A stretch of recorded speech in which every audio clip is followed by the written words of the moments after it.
नमस्कार दोस्तों। दिल्ली में म्युनिसिपल कॉरपोरेशन के 250 वार्डों के लिए इतवार को वोट डाले जाएंगे। मुख्य मुकाबला बीजेपी, आम आदमी पार्टी और कांग्रेस के बीच है। शुक्रवार शाम को चुनाव प्रचार थम गया, लेकिन इस बार भारतीय जनता पार्टी के उम्मीदवार अपनी पार्टी के स्टार प्रचारकों का इंतजार करते रहे। यूं तो पार्टी ने 40 स्टार प्रचारकों की ड्यूटी लगाई थी। इनमें केंद्रीय मंत्री अमित शाह, स्मृति ईरानी, राज्य मंत्री डॉक्टर एल मुरुगन, सांसद हेमा मालिनी समेत ज्यादातर स्टार प्रचारक तो मैदान में उतर ही नहीं पाए। दिल्ली में पूर्वांचल के 40% के करीब वोटर हैं। सबसे ज्यादा डिमांड भी पूर्वांचली स्टार प्रचारकों की थी। इनमें दिल्ली के सांसद मनोज तिवारी, रवि किशन और दिनेश लाल यादव निरहुआ शामिल थे। ये तीनों भी आखिरी दौर में चुनाव प्रचार करने उतरे।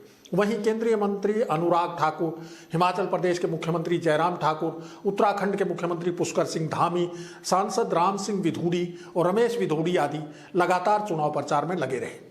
रवि किशन, दिनेश लाल यादव निरहुआ और मनोज तिवारी की मांग सबसे ज्यादा रही, लेकिन ये तीनों ही काफी कम समय चुनाव प्रचार के लिए निकाल पाए। केंद्रीय गृह मंत्री अमित शाह और स्मृति ईरानी समेत ज्यादातर बीजेपी के स्टार प्रचारक गुजरात में ही उलझे रहे।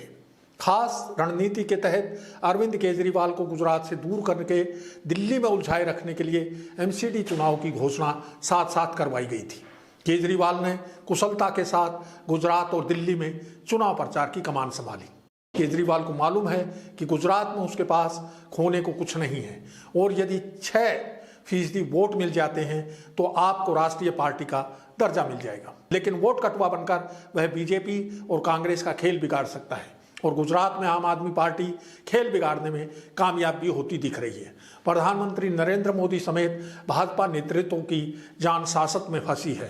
गुजरात हाथ से निकल गया तो जमा जमाया खेल बिगड़ जाएगा। वहीं दिल्ली में 15 साल से एमसीडी पर काबिज बीजेपी को आम आदमी पार्टी कड़ी टक्कर दे रही है। दूसरी तरफ कांग्रेस भी एमसीडी में वापसी के लिए जोर आजमाइश कर रही है।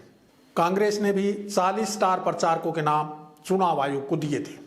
इनमें गिनती के बड़े नेताओं के नाम शामिल थे। उनमें से भी ज्यादातर चुनाव प्रचार से दूर ही रहे।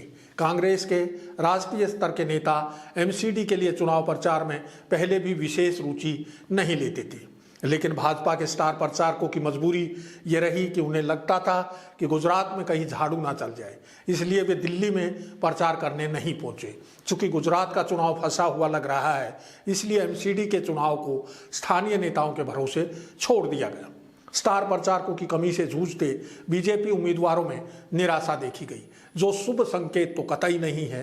खैर, इतवार को वोट डालकर दिल्ली के मतदाता अपने निर्णय पर अंतिम मोहर लगा देंगे। रिजल्ट के लिए 7 नवंबर का इंतजार रहेगा। अब समय हो चला है आपसे विदा लेने का। जल्द फिर मिलेंगे एक नए मुद्दे के साथ। नमस्कार।